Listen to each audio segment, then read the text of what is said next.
Esa es una pena.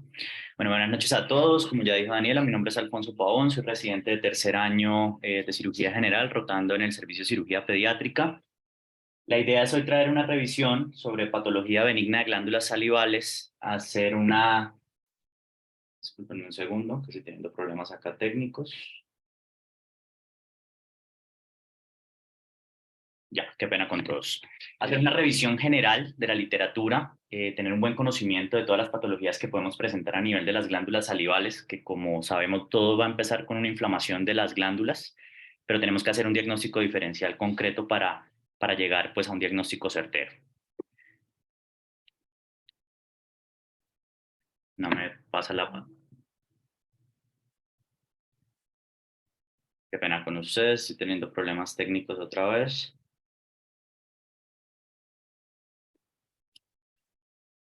Bueno, entonces hablando de Ya los se ve. aspectos, ¿ya? Listo, qué pena con todos. Bueno, hablando de aspectos generales de las glándulas salivales, tenemos que entender que tenemos un compendio de glándulas salivales tanto mayores como menores. Mayores vamos a tener tres principalmente que se encuentran como pares, que son la glándula parótida, la glándula submandibular y la glándula sublingual. Asimismo, vamos a tener aproximadamente entre 300 y 400 glándulas menores que se van a ubicar en diferentes sitios de la orofaringe, como en la región labial, bucal, palatina y lingual. Se dice que las glándulas mayores van a producir aproximadamente el 93% de toda la producción de la saliva al día y las glándulas menores van a hacer una producción del 7%. La producción diaria de la saliva también se ha estimado en un valor cuantificado. Generalmente se dice que son aproximadamente 500 cc de saliva que se producen al día. Sin embargo, en otras series se habla de producciones hasta de 1.5 litros al día e incluso en niños se tienen ciertos valores que se toman de acuerdo al peso, generalmente entre 10 y 15 cc por kilogramo de peso al día. Sin embargo, esto no es lo importante es para qué va a funcionar la saliva, cuál va a ser su función. Los componentes básicamente van a ser agua, el 99% va a estar compuesto por agua y una serie de enzimas y sustancias que se van a encargar de las diferentes funciones, principalmente proteasas o enzimas catalíticas que nos van a ayudar durante la digestión, así como también bicarbonato, que nos va a ayudar a hacer una especie de sistema buffer en la orofaringe, que generalmente es un ambiente que es ácido. Entonces, las funciones como tal, como les decía, van a ser lubricar la comida que va a ingresar a la cavidad oral, lubricar también toda esa mucosa bucal que va a servir como el medio para ese proceso digestivo. Y adicional a eso, también va a proporcionar un medio esencial para el gusto, ya que pues a través de la saliva hay una serie de señales y neurotransmisores que se van a encargar también de esta parte. Y adicional a eso, lo que ya hemos dicho, la digestión y un papel inmunitario para todas las toxinas que van a ingresar a la cavidad oral. Entonces, empecemos a hablar de aspectos anatómicos. La glándula parótida, primero que nada, hay que conocer su ubicación. La vamos a tener siempre entre dos músculos, el músculo macetero, como lo vemos acá, y entre el músculo esternocleidomastoideo. Adicional a eso, va a estar envuelto por la fascia profunda cervical. Esta fascia profunda va a tener una prolongación anteroinferiormente, como lo vemos acá abajo, y va a conformar algo que se conoce como el ligamento estiloideo. La importancia de este ligamento es que va a ser como una especie de división entre lo que va a ser la glándula submandibular y la glándula parótida. Es un reparo anatómico para tener en cuenta en cirugía. En cuanto a la embriología, sabemos que hacia la sexta semana se produce una prolongación del epitelio oral que se conoce como conducto parotídeo. Este conducto parotídeo va a migrar hacia posterior, dirigiéndose hacia el conducto auditivo externo y va a empezar como a abrazar o envolver todo lo que es el nervio facial, que ya vamos a ver que tiene mucha relevancia, sobre todo en la parte quirúrgica. Y se va a ubicar en la ubicación natural, como la habíamos mencionado previamente. Ausencias congénitas de las glándulas parótidas, hay casos reportados, sin embargo es algo extremadamente raro, poco frecuente y que generalmente se presenta de manera unilateral. Lo que sí es mucho más común es la presencia de un tejido glandular que es accesorio, principalmente a nivel de los músculos pterigoideos y a nivel del músculo macetero. Cuando se ubica a nivel del músculo macetero se le conoce como un lóbulo accesorio. Hay que tener también en cuenta otras relaciones anatómicas establecidas a nivel de la parótida. Entonces, la parótida se va a ubicar en el espacio parotidio con unos límites anatómicos que están bien definidos. A nivel anterior vamos a tener los músculos masticadores, como hemos mencionado previamente, entonces vamos a tener el macetero, vamos a tener también los pterigoideos. Hacia posterior vamos a estar en estrecha relación con la apófisis mastoides y con el músculo esternocleidomastoideo. Hacia superior siempre vamos a tener presente el conducto auditivo externo y a ese nivel vamos a encontrar la articulación temporomandibular y hacia inferior vamos a encontrar parte más distal del esternocleidomastoideo con el vientre posterior del músculo digástrico. La vascularización. Entonces, la vascularización de la glándula parótida va a estar dada principalmente por dos ramas de la carótida externa. Su rama terminal, que es la temporal superficial, como vemos en la imagen de acá, y vamos a tener también la rama maxilar, que va a dar una serie de ramas que se van a encargar de la irrigación de la glándula. Adicional a eso, la arteria temporal superficial va a dar una rama transversa facial. Esta rama también va a dar otras pequeñas ramas que van a ayudar a toda la irrigación de la glándula. En cuanto al drenaje venoso, entonces tienen también protagonismo acá la vena temporal superficial y la vena maxilar, que cuando se unen las dos van a formar algo que se conoce como la vena retromandibular. Esta va a ser la principal encargada del drenaje venoso de la glándula. Y también para tener en conocimiento y tenerlo presente, cuando digamos que se comunica o se anastomosa o drena junto a la vena auricular posterior, van a formar la vena yugular externa.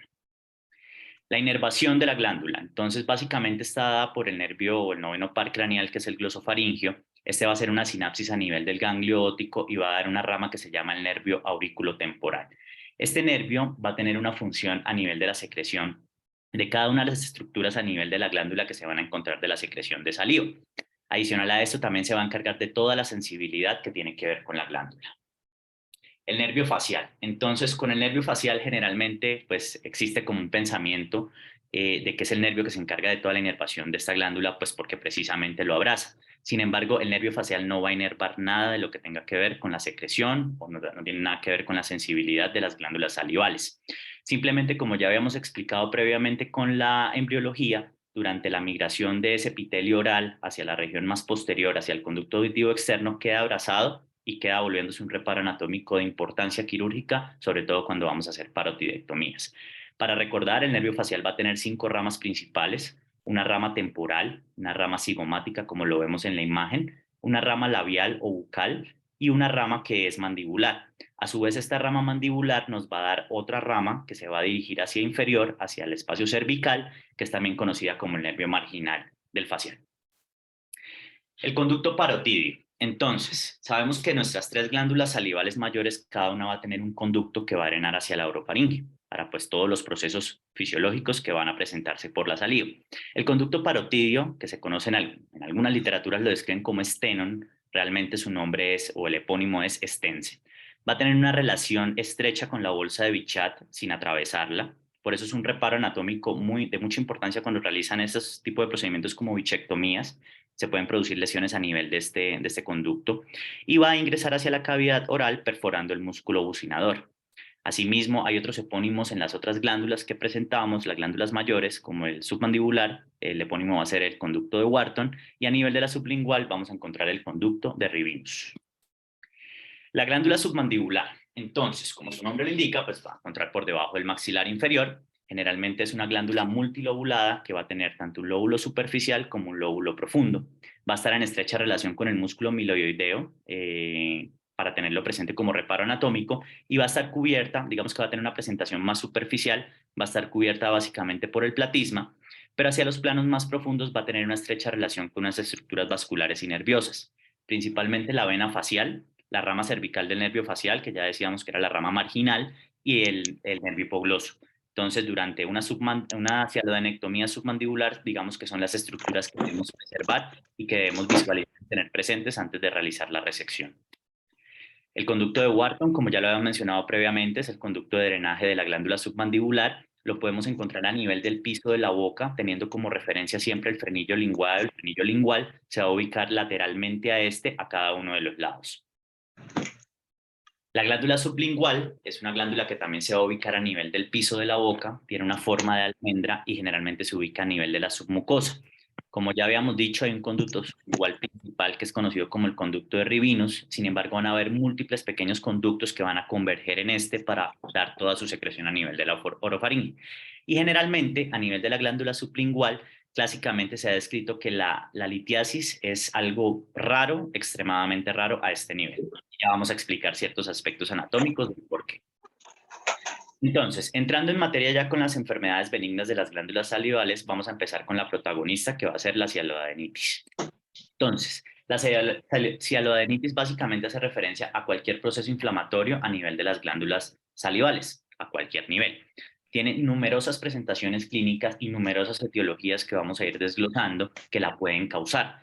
Quizás el caso más famoso que se conoce pues, en la historia de la medicina sobre una parotiditis o una inflamación de una glándula salival fue la presentada por el 20º presidente de los Estados Unidos, James Garfield, en 1881, que después de recibir, bueno, de tener un intento de asesinato en el cual le dispararon y tuvo un trauma de abdomen, lo operaron en múltiples veces, presentó posteriormente durante su recuperación un caso de parotiditis que lo llevó a la muerte. La presentación, como lo veremos también más adelante, pueden ser tanto agudas como crónicas y lo vamos a ir desglosando.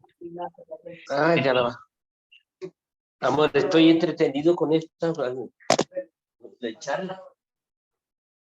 Entonces, en esta tabla, básicamente lo que queremos mostrar son las posibles etiologías de la cialodenitis. Principalmente vamos a tener infecciones bacterianas, que son lo que es más prevalente en la población, con múltiples presentaciones.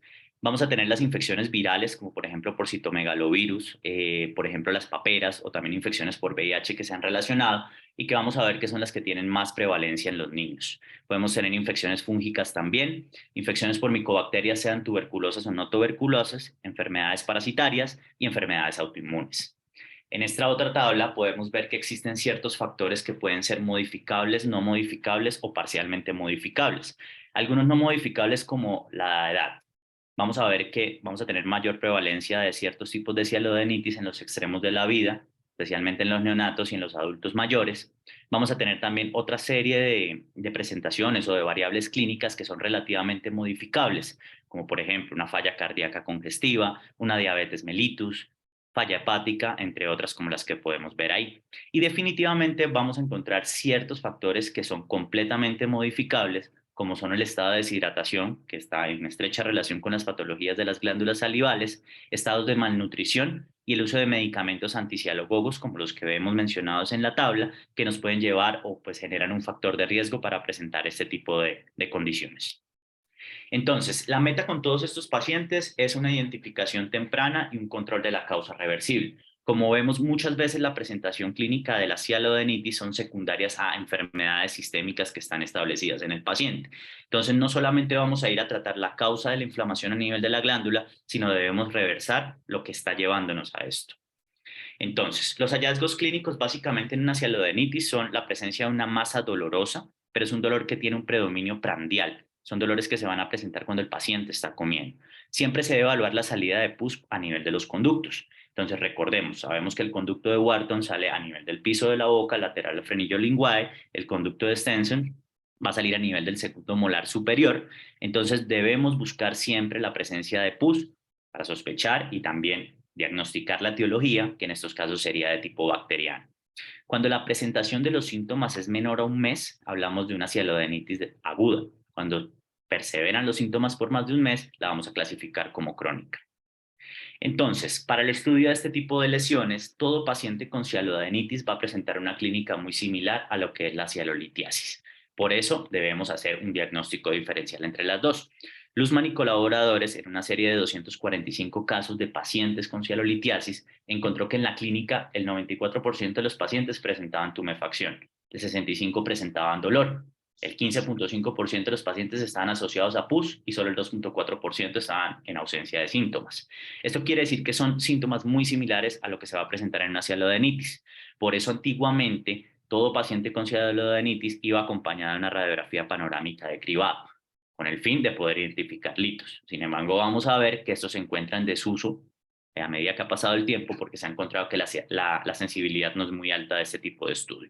Hoy en día se prefiere realizar un estudio por tomografía, sin embargo vamos a ver que hay otras opciones que son mucho mejores. Entonces, para tener en cuenta lo que les comentaba, en una radiografía de cribado básicamente solo vamos a poder encontrar el 80% de los cálculos que se ubican a nivel de la glándula submandibular, solo el 40% a nivel de la parótida y solo el 20% a nivel de la glándula sublingual. Eso nos da una sensibilidad extremadamente baja, por lo cual no se recomienda el uso de rutina a pesar de que no se cuente con otro recurso, el uso de la radiografía de cribado. La mejor opción va a ser la tomografía o la resonancia magnética, como ya lo iremos viendo. Entonces, entrando en materia, la parotiditis bacteriana aguda va a ser la protagonista. Antiguamente era una complicación extremadamente temida que tenía una mortalidad mayor al 50% y generalmente estaba asociada en pacientes que estaban en un posoperatorio inmediato. Antiguamente recordemos que todo paciente que se operaba lo dejaban bastantes días sin comer, ¿listo? Bastantes días sin hidratarse. Entonces todos esos son factores de riesgo que pueden causar una estasis a nivel de la secreción de la saliva y llevar a una infección retrógrada pues, de las glándulas.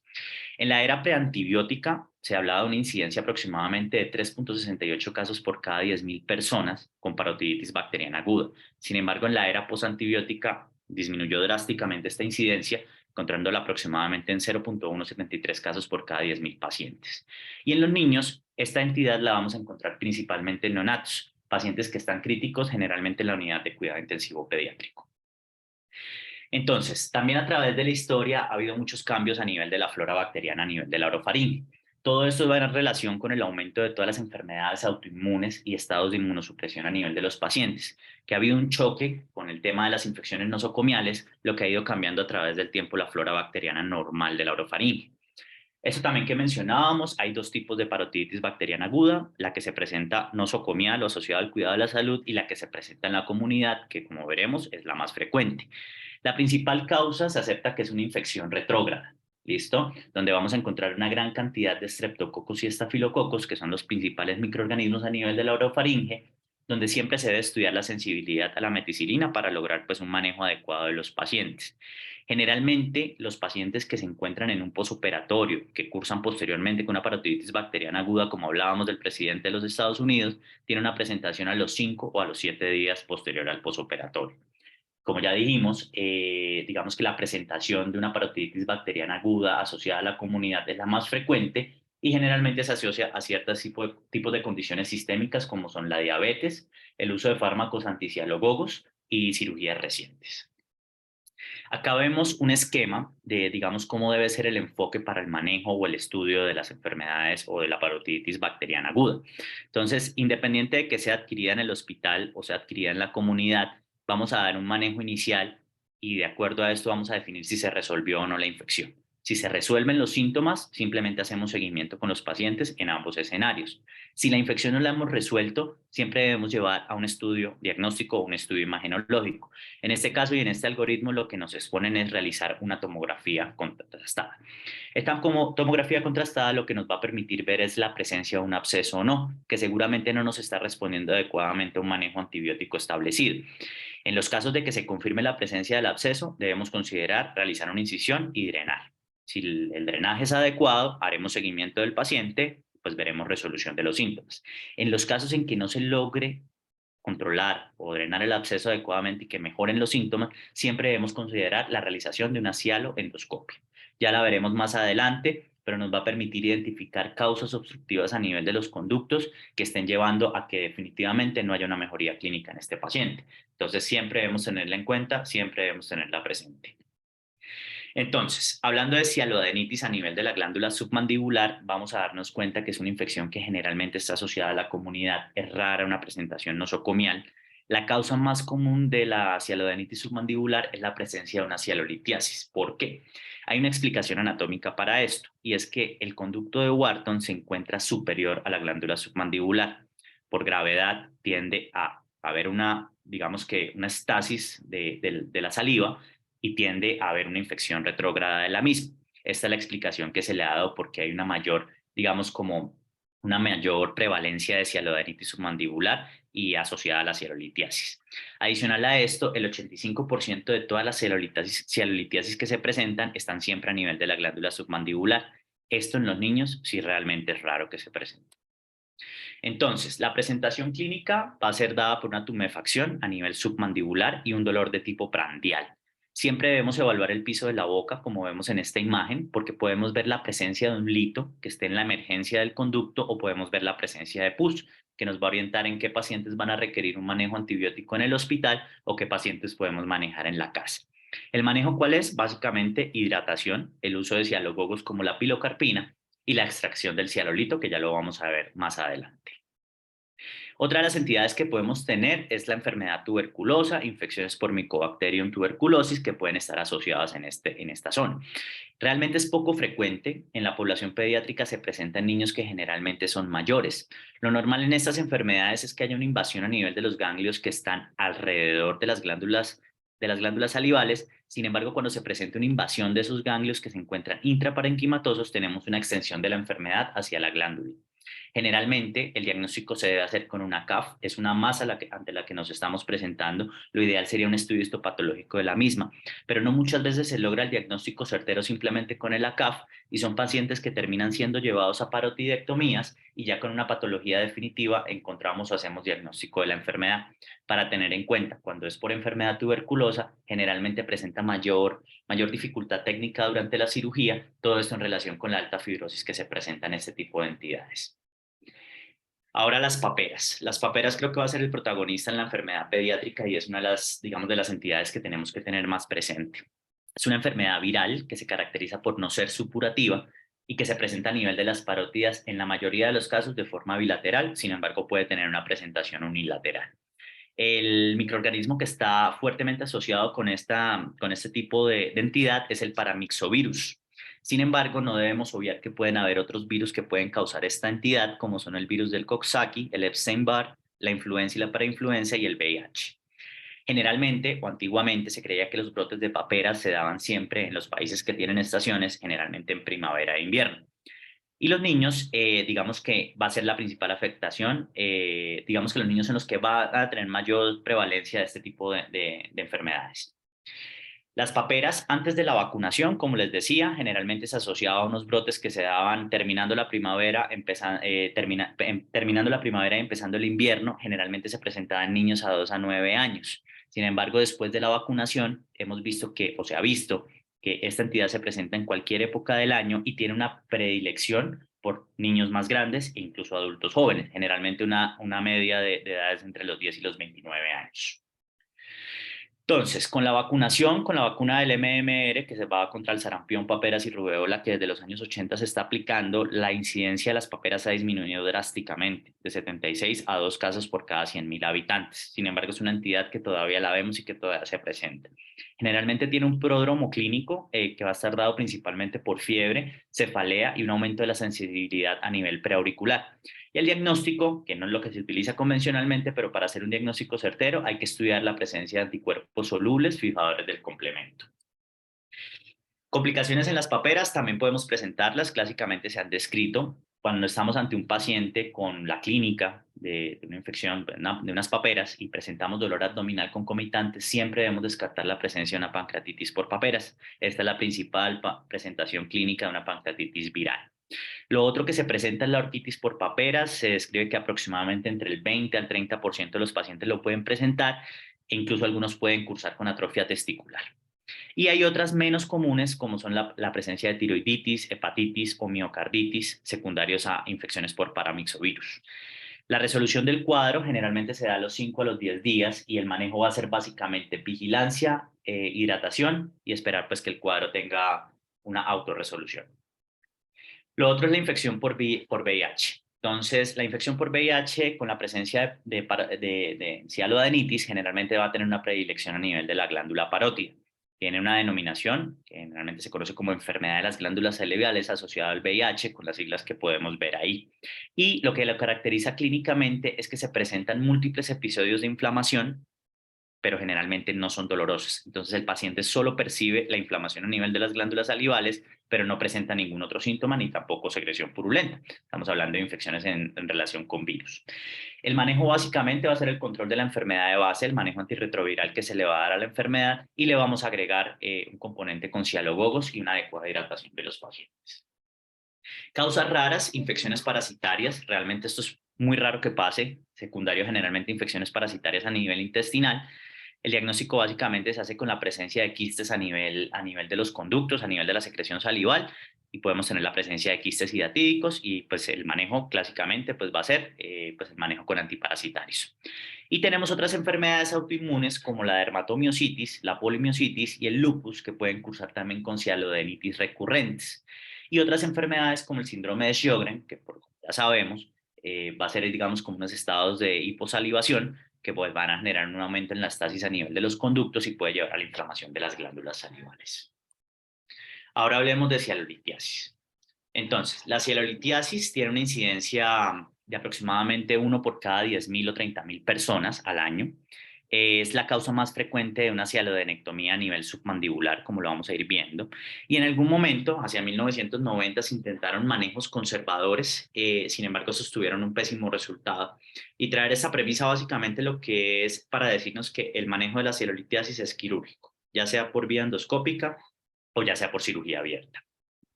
Entonces, generalmente la cerebrolitasis se da por pues una precipitación a nivel de depósitos de calcio y de fósforo que se presentan a nivel de los conductos que van a formar ciarolitos. El 80 o 90% de estos se van pues a ubicar a nivel de la glándula submandibular y en muy pocos, pues en algunos casos podemos tener cialolitiasis múltiple, aproximadamente en el 29% de los casos, y pues esto va a ser un reto sobre todo para el manejo quirúrgico de estos pacientes.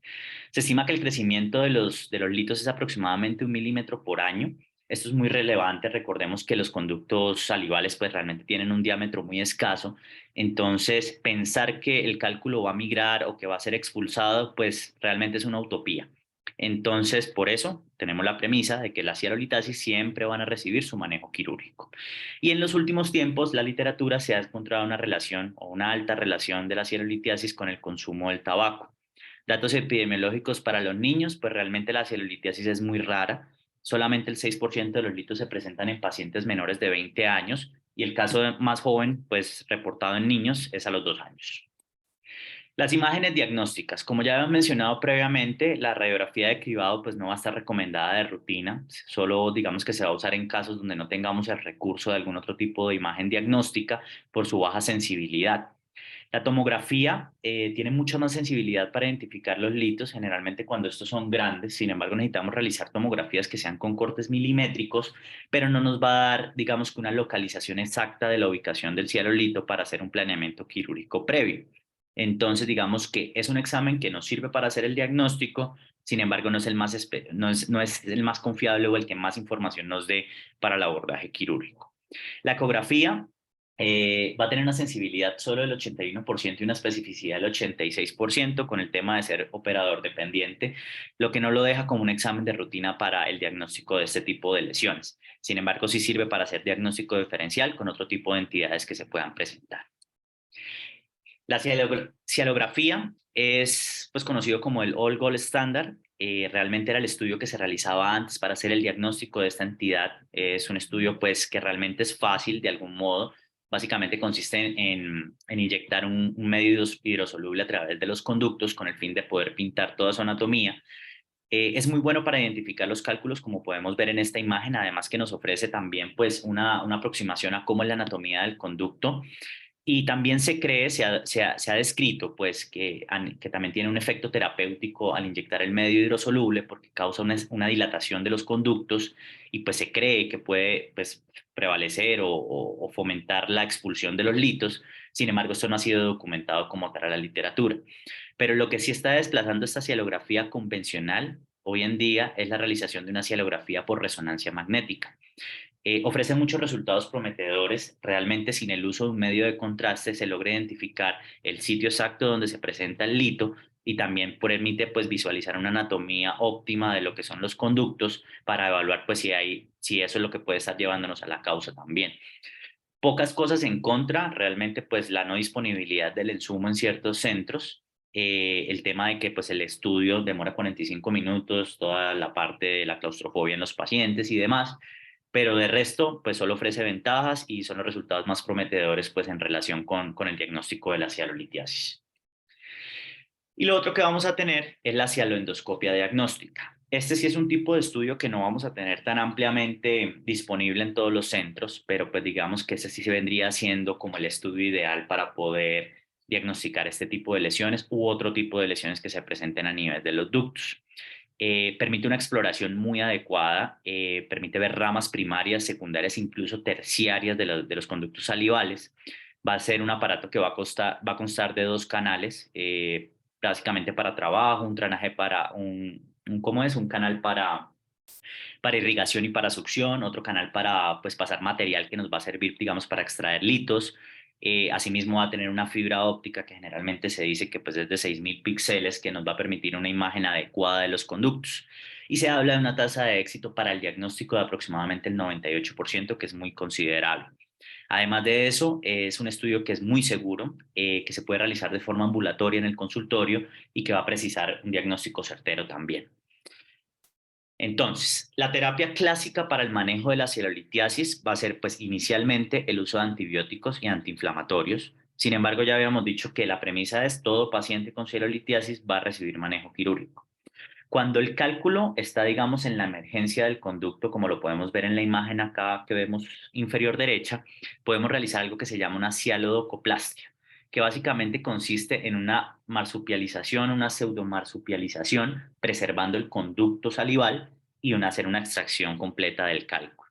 Esto digamos que solo lo podemos realizar cuando el cálculo está casi en la emergencia del conducto, digamos que es lo más indicado. Se han descrito también otras técnicas como la litotricia externa, que básicamente consiste a través de algún tipo de material quirúrgico realizar una, digamos, como fragmentación del lito de manera externa y después dar chance a que el mismo conducto los expulse. Sin embargo, los resultados no han sido los mejores, todavía faltan más estudios que soporten este tipo de técnicas. Y finalmente, lo que está en boom hoy en día y lo que debería hacer es la cialendoscopia terapéutica. Entonces, básicamente para la cialendoscopia se utiliza un cialendoscopio que es semirrígido, vamos aproximadamente en una quinta generación de estos aparatos, y como ya hemos mencionado, va a tener unos puertos de trabajo que nos va a permitir pues, realizar una solución definitiva de lo que es la entidad. Entonces, por ejemplo, vemos en la imagen de arriba un tipo de cálculo que es redondeado, que básicamente con una canastilla vamos a poder extraerlo sin ningún problema. Pero en la imagen de abajo vamos a ver que tenemos cálculos que también van a ser no redondeados, que van a ser más irregulares, que simplemente con la canastilla no vamos a poder extraerlos adecuadamente, tienden a quedarse pues como pegados a las paredes del conducto. Por eso algo que se ha adicionado a la cialendoscopia terapéutica es el uso de la litotricia con láser. Digamos que ya también eso ha ido avanzando en el tiempo con la cialendoscopia, hoy en día es muy seguro, se han presentado muy bajas tasas de complicaciones y permite una fragmentación adecuada del lito para una posterior extracción con una canastilla. Entonces, esta debería ser el manejo ideal en un mundo ideal.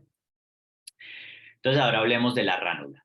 Entonces, la ránula es otra de las entidades que va a estar en relación con las glándulas salivales. Básicamente se define como un mucocele que se ubica a nivel del piso de la boca, como lo vemos en la imagen de al lado, que es una masa generalmente translúcida, que va a tener un color blanco como azulado y que tiene también una característica y es que va a estar cubierta parcialmente por mucosa. Básicamente se dan como resultado de la obstrucción del conducto de la glándula sublingual.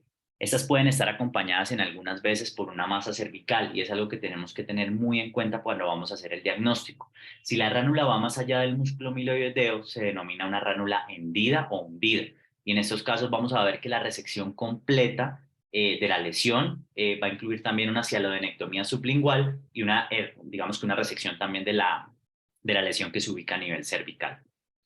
Entonces, la mayor asociación de la ránula con la glándula sublingual se cree que es por una mayor viscosidad en la composición de la saliva a nivel sublingual. Esto va a provocar una reacción inflamatoria que es muy resistente a la fibrosis y hace que se forme esta entidad como tal.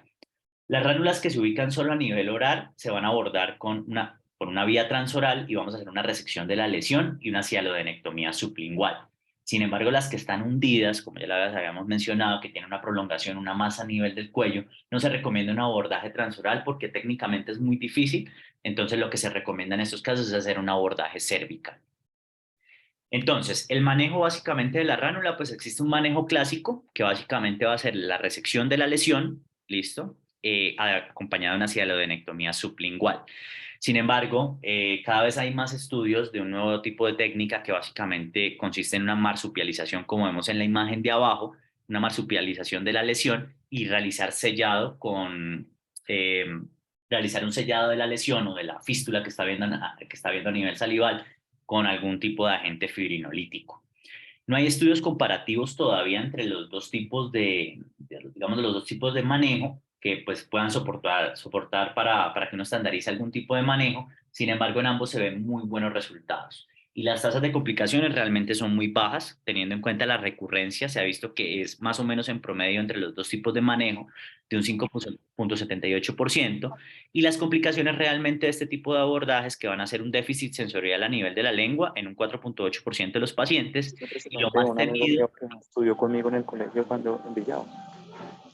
Es súper, él tiene una historia toda extraña porque él se fue para España, es que a ser futbolista.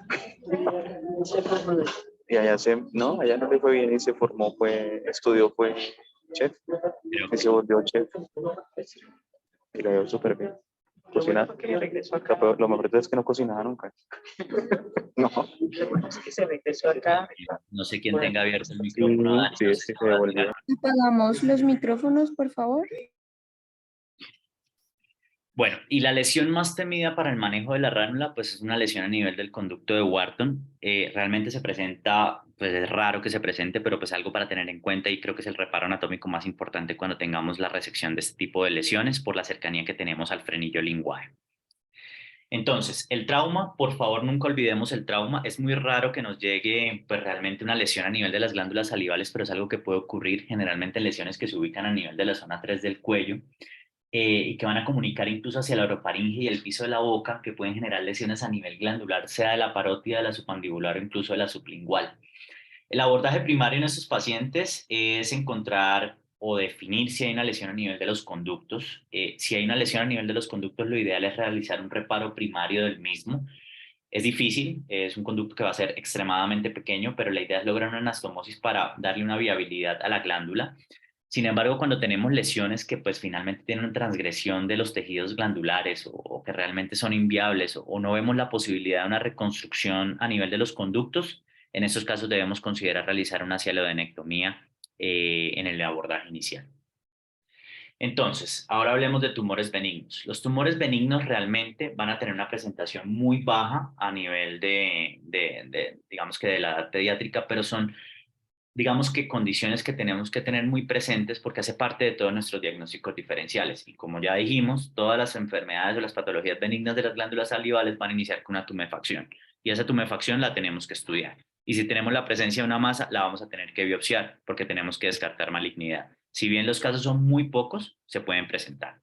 Entonces, hablando de epidemiología, básicamente los tumores benignos de las glándulas salivales representan simplemente del 1 al 3% de todos los tumores de la cabeza y del cuello. La mayoría de estos son benignos y acá mantenemos algo que se llama la regla de los 80. El 80% son benignos, el 80% se ubican en la parótida y el 80% son adenomas pleomorfos. Tienen una incidencia aproximadamente de 3,8 por cada 100.000 personas en los Estados Unidos y vamos a ver que hay una predilección en los hombres sobre las mujeres, aproximadamente una relación de 2,3 a 1. Entonces, histológicamente vamos a dividirlos en dos tipos. Van a estar principalmente los tumores epiteliales y aquellos que son dependientes de tejidos blandos.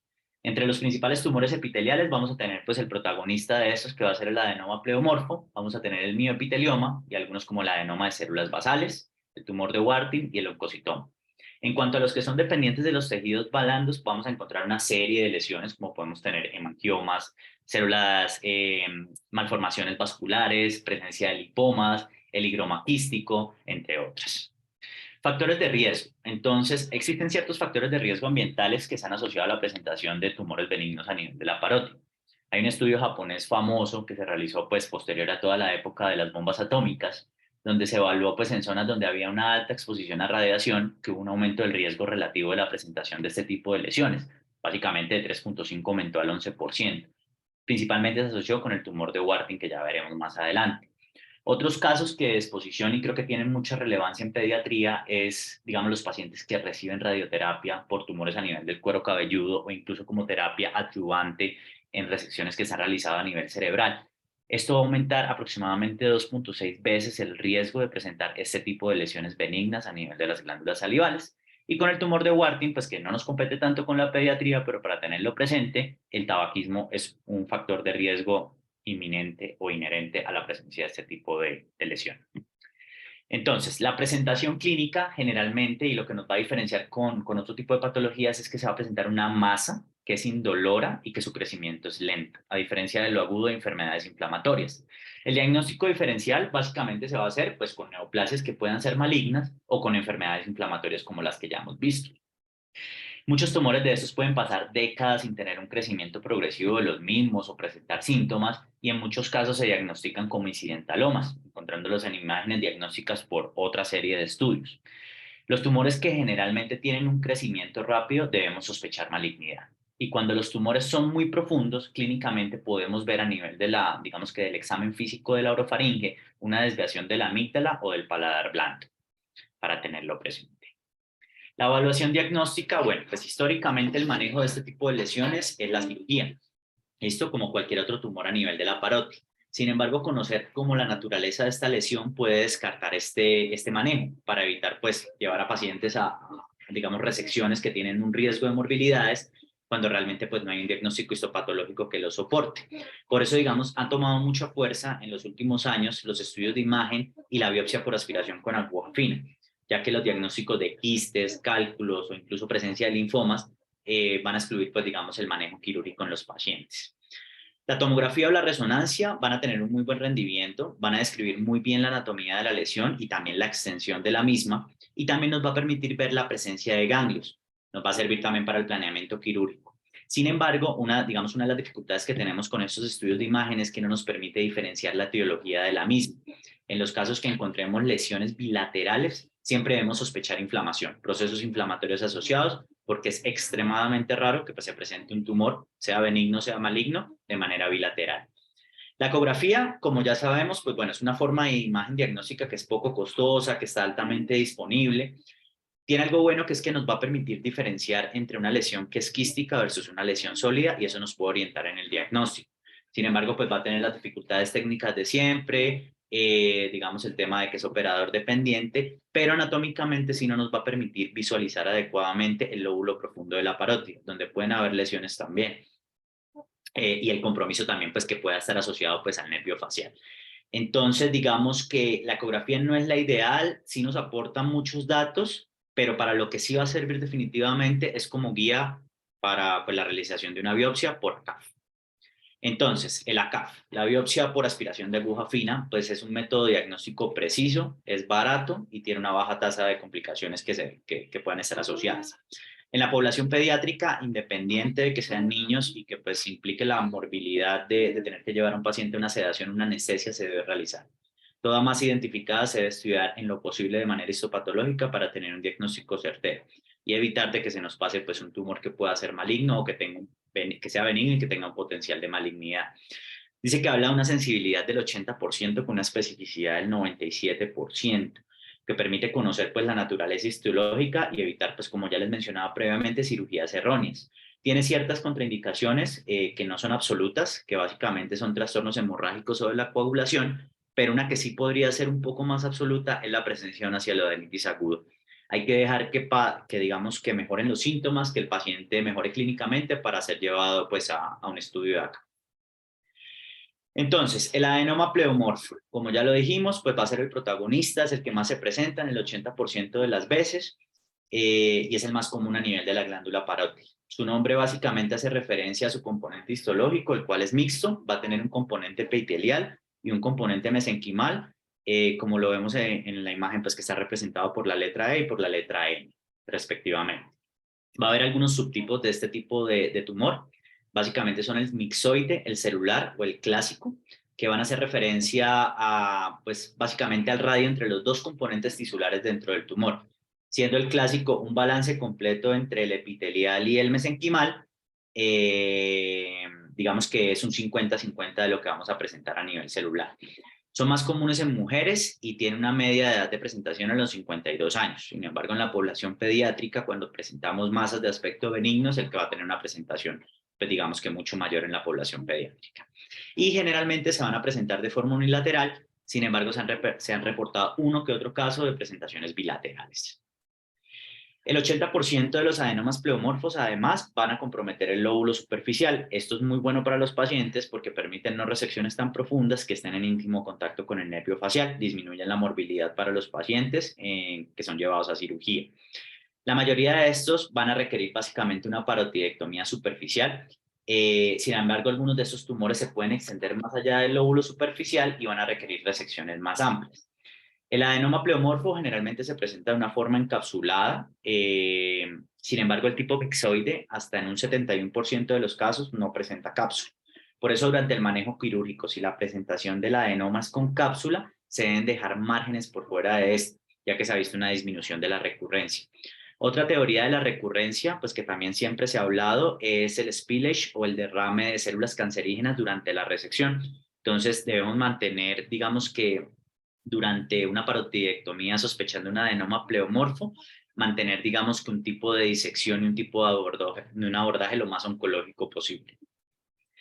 El adenoma pleomorfo, uno de los problemas con él es su alta tasa de recurrencia. Generalmente se ha descrito que aproximadamente entre los 7 a los 10 años siguientes a su presentación tenemos una alta tasa, pues, de recurrencia de este tumor. Y también se habla de una recurrencia, que se presenta en el 75% de los casos que han tenido una recurrencia inicial y generalmente es 15 años después de la presentación inicial. El tratamiento de estos pacientes, pues básicamente van a requerir una parotidectomía total en los casos en que haya recurrencia o re-recurrencia, con resecciones extensas, muchas veces con vaciamientos ganglionares incluso, así como el uso de adyuvancia con radioterapia. Yo sé que estamos hablando de tumores benignos, pero son tumores que siguen presentándose en una recurrencia alta, entonces los tratamos como si fueran realmente, pues, tumores malignos. Y básicamente se ha descrito un riesgo para transformación maligna que oscila más o menos entre un 3 a un 15%. El tumor de Warthin es el segundo tumor a nivel de la glándula parótida con mayor frecuencia, aproximadamente corresponde al 25 al 32% de los tumores benignos a nivel de la parótida. Es un tumor que es casi que exclusivo a nivel de la parótida, se presenta en este lugar hasta en un 98.3% de los casos y tiene unas predilecciones demográficas y de factores de riesgo muy puntuales. 94% de los pacientes son caucásicos y el 92.3% de los pacientes tienen una asociación con tabaquismo.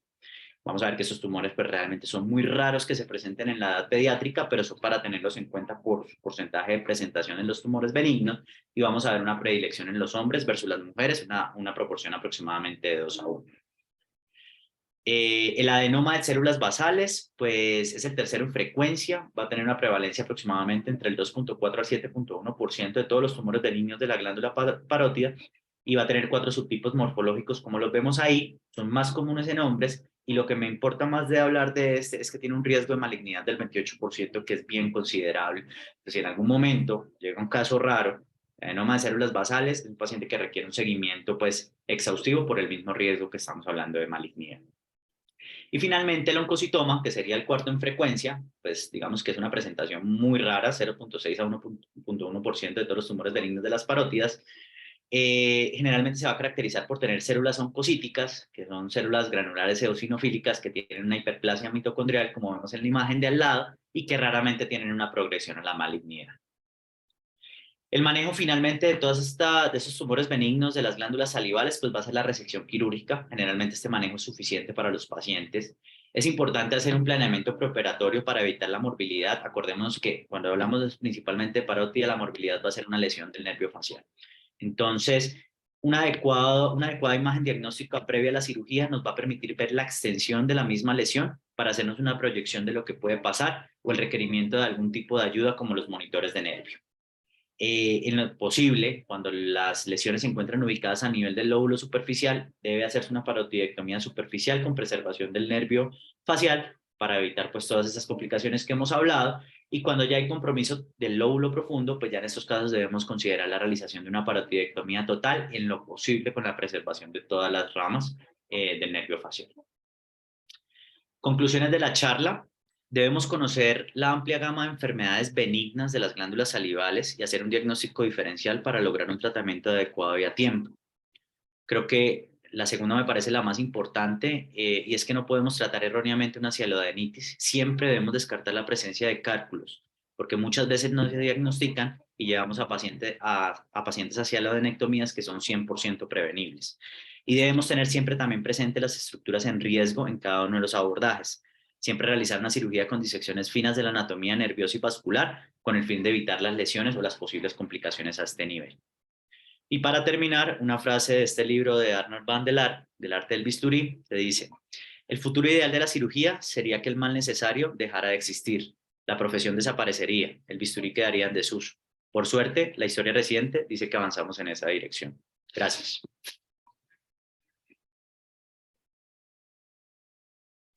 Muchas gracias, Alfonso. Excelente presentación. Los micrófonos están abiertos para todos los instructores, invitados, si tienen alguna duda o algún aporte.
Bueno, buenas noches.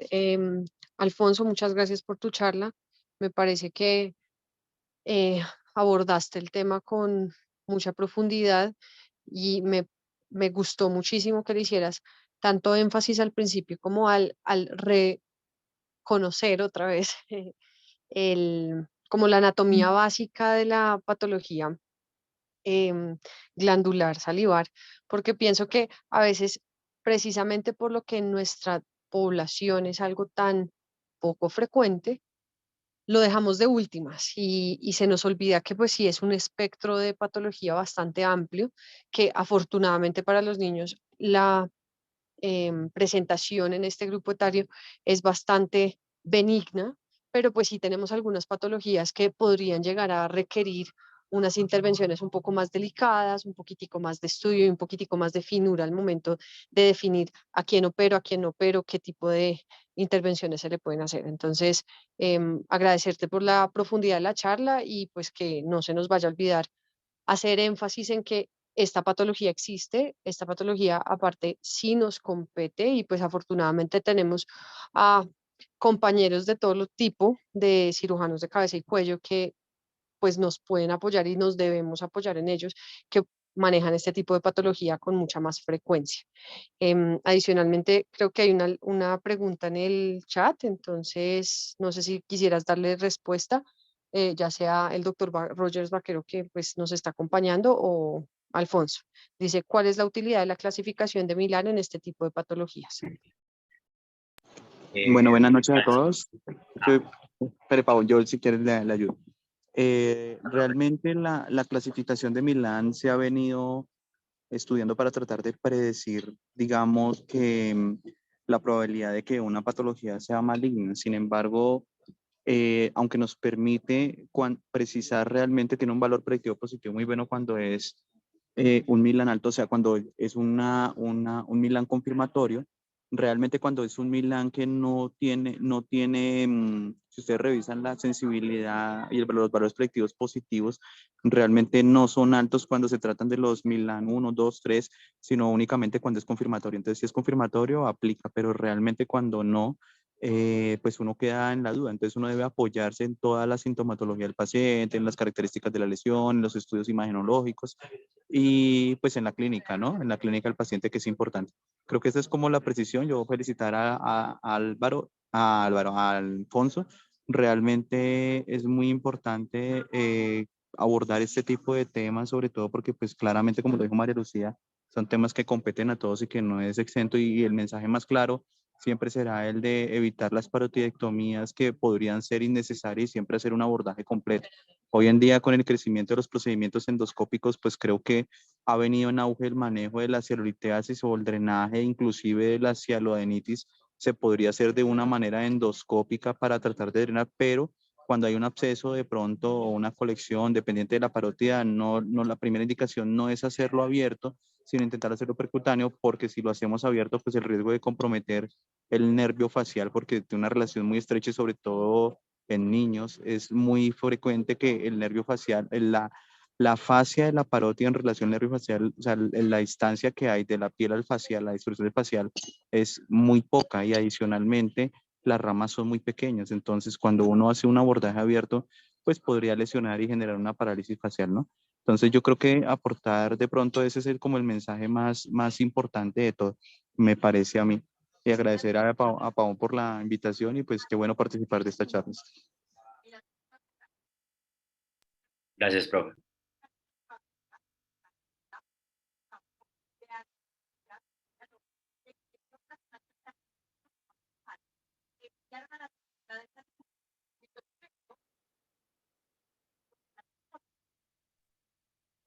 Bueno, agradecemos nuevamente a todos por su asistencia.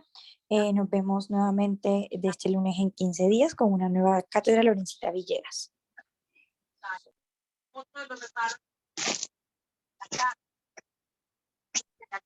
Muchas gracias. Gracias. Gracias.